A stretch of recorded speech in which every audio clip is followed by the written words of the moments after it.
Hey, what's up, Facebook, social media? Um, a friend of mine, good friend of mine, pulled me into a conversation um, based upon racism here in America. Um, it goes to show you that racism is not dead. What I'm going to do is I'm going to actually play a snippet, a video of the conversation, or better yet, the substance of what happened, how I got pulled into it, and I'm going to give you my take on it after the fact that I play it. So here it is. Listen up to it. Here it is right here. Hi, everybody. So, my husband got off work, came home, he's napping. So his phone rings, and it's a Michigan number. And the guy's like, "Who's this?" So my husband says, "Who are you?" And as the guy is getting ready to hang up, he says, "Oh, this must be some nigger's phone."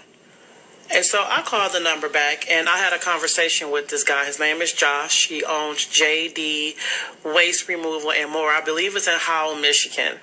So I want you guys to listen to this conversation. Racism is not dead. It goes on, and I'm over 2,000 miles away from Michigan, and it's just a shame that this is what we have to deal with. Listen to it.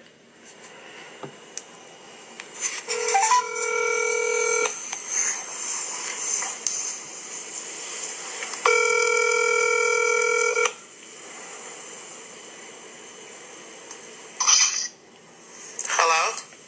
Hello? Hi, Josh. How are you? Who's this? This is Mika.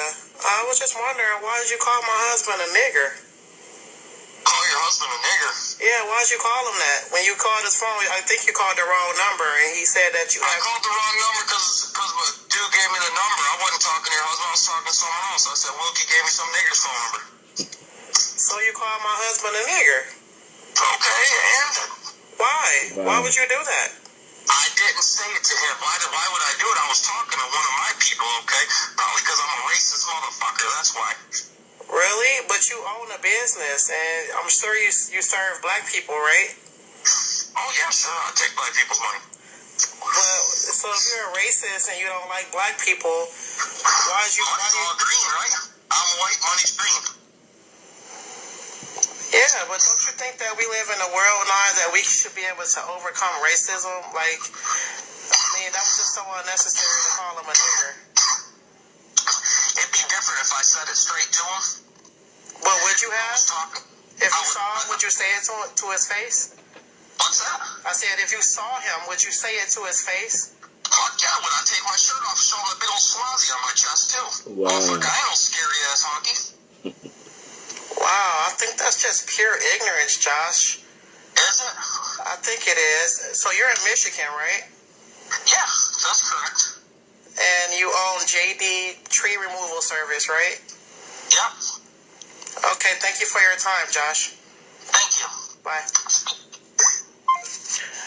And so, after this phone call, Josh decided to send my husband a text message that says, "Sorry, brother, after all the disrespect."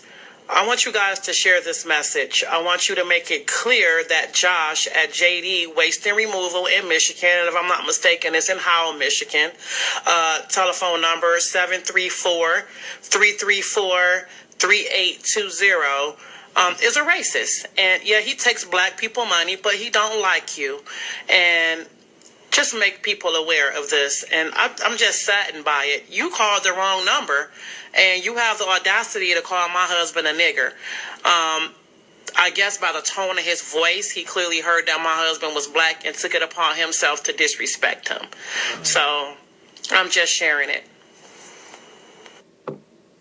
Okay. My take on the issue is this. Black people in America should not be surprised when they hear things like this going on. The reason you shouldn't be surprised is because you look at the history of how America was founded. You look at all of the things that has happened in the past. Just everything going back from our time when we got off the boat, the horrors that we were subjected to as a race of people. You have to understand, Josh, or whatever his name is the direct descendants of the people who mistreated our ancestors, foreparents. So the problem is that I think black people as a whole, we look for something different. We look for this melting pot, this conglomerate of acceptance. It doesn't exist.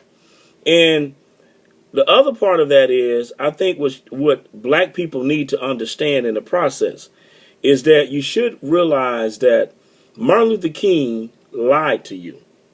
Martin Luther King was instrumental in telling black people to accept and assimilate into this culture, this subculture, this thing of take the ass whippings, and despite the fact of what they do to you, you still show them love. Well, according to nature, that is a misnomer. I'm an advocate dog lover. I have 4 dogs. I got 2 outside, 2 on the inside. My dogs outside are Neapolitan Masters. I have a male dog. He's about 205 pounds maybe. The girl is probably 180, 185. Okay? If I go out there and I beat my dog's ass, if I kick the shit out of my dog and mistreat them, their defense mechanisms kick in and say, you know what? Protect yourself. You fight back. Martin Luther King told black people to forget about what God instinctively gave you. Don't do that. You just don't fight back. Just accept whatever it is that they put on you and ride with it. And that is the mistake today. All of the stuff that we have going on, things that are happening and all of these things are systematically wrong. The situation that's going on in Baltimore with the Freddie Gray situation. Black people are outcrying. They're looking for answers. And there are no answers. You know why there are no answers? Because the people at the top are telling black people every time something happened, well, you know what? Just forget about it and move on. And this white guy who actually owns and operates a business has this mentality about black people. As he said, yeah, I take black people's money. I don't have a problem taking their money. But he hates you in the process. And I'm cutting this video just to simply say, if you have somebody that feels that way about you, why would you spend your money with them? I mean, why? And you look at the dire situation in the black community today. No businesses, nothing. And the businesses that are in our community are owned by others. We don't own or dictate any of the major structures that's in our community. It's all owned and operated by somebody else. And this guy here, Josh, whatever his name is, calls back and calls this black guy a nigger. And say, yeah, I'm a racist. I don't like black people, but I love your money. Black people, it is time to wake up. And it's the little nitpick things out there that God is showing you. The reason why black people should come together as one and separate themselves socially, economically, and spiritually from oppression. I mean, it's simple.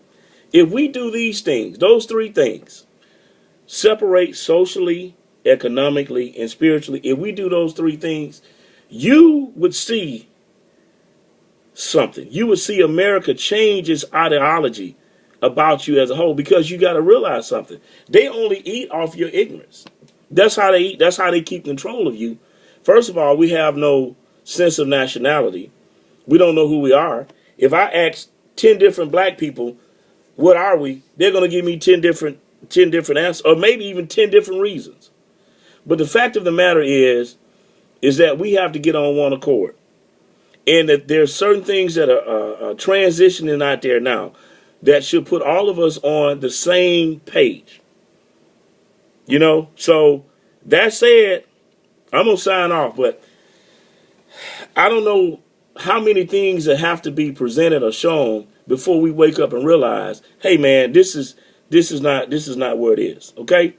So until next time, just take care and just try to keep your third eye open. You're seeing things, but you're not seeing things. And we have to get away from that. Until next time.